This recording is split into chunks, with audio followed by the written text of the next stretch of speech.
Vous écoutez Que du foot avec Noah sur Radio de la Save.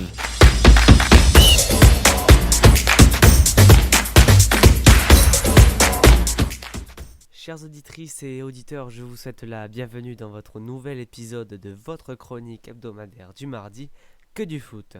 Je commence cette chronique avec le choc qui opposait Lille à Monaco ce samedi à 17h30. Le match a été gagné par les Lillois de Bruno Genesio sur le score de 2-1. Le premier but a été inscrit par Akor Anar Haraldsson à la 22e minute de jeu. Et ce dernier a même été auteur d'un doublé en marquant un second but à la 43e minute de jeu. Enfin, Takumi Minamino a réduit l'écart juste avant la mi-temps. Malgré cela, le score reste inchangé, 2-1 pour Lille. Marseille se déplaçait sur la pelouse d'Auxerre samedi soir pour conforter sa deuxième place. Malheureusement pour les Olympiens, le match a mal débuté avec un superbe but de Gaëtan Perrin à la 34e minute de jeu, avec une frappe se logeant juste sous la barre de Geronimo Rulli. Puis à la fin, tout s'est accéléré avec un doublé de Joubal, un but sur penalty et un de la tête sur corner. A noter aussi que les Marseillais ont été réduits à 10 à cause d'un carton rouge donné à Derek Cornelius. Pour finir sur la Ligue 1, le match du dimanche soir opposait l'OL au PSG dans un match où la tension était déjà présente avant la rencontre. Les Parisiens ont dû attendre la 53e minute de jeu avant d'ouvrir la marque par Achraf Hakimi. Puis quelques minutes après, ces derniers ont fait le break avec un but d'Ousmane Dembélé. Lyon a pourtant réduit l'écart en la personne de Ryan Cherki sur un but marqué à la 83e minute de jeu. Mais seulement 2 minutes après, les Parisiens se sont une nouvelle fois envolés grâce à un deuxième but d'Achraf Hakimi. Pour terminer, Tolisso a marqué le deuxième but lyonnais, mais cela n'a rien changé. Le score final est de 3-2 pour Paris. Tout de suite, le petit point classement de la Ligue 1, McDonald's.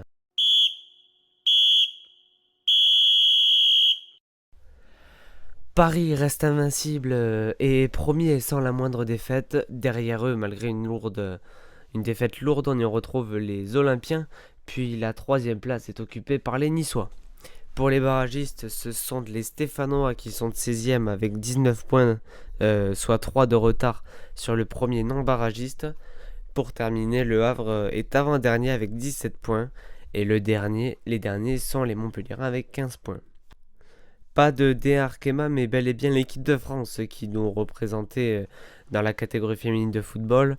Le premier match a eu lieu vendredi au Stadium de Toulouse face à la Norvège et les Bleus se sont imposés sur le score de 1-0 grâce à Marie-Antoinette Katoto qui aura été la grande protagoniste de ce résultat. Les Bleus joueront également ce soir face à l'Islande à 21h10. Pour le point local, Rodez s'est imposé face à Tarbes sur le score de 3-1. Muret a gagné 3-0 face à Rodeo. Toulouse Métropole a perdu 2-0 face à Balma.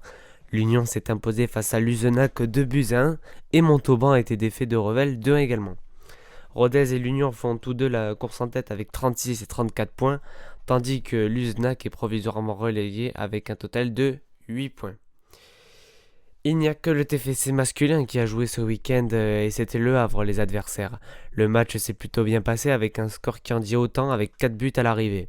Le premier but a été inscrit par Zakaria Abouklal à la 9e minute de jeu, puis Vincent Sierro s'est illustré sur penalty en faisant le break. Aaron Denoum a quant à lui inscrit le troisième but, puis Franck Magri a fini le récital avec un superbe but à la 78e minute de jeu. Toulouse se classe désormais 10e du championnat et jouera dimanche prochain face à Angers à 17h15 au Stadium. Chères auditrices et auditeurs, je vous remercie une nouvelle fois pour votre écoute et vous dis à mardi prochain pour de nouvelles actus foot. Ciao. Vous écoutez Que du foot avec Noah sur Radio de la Save.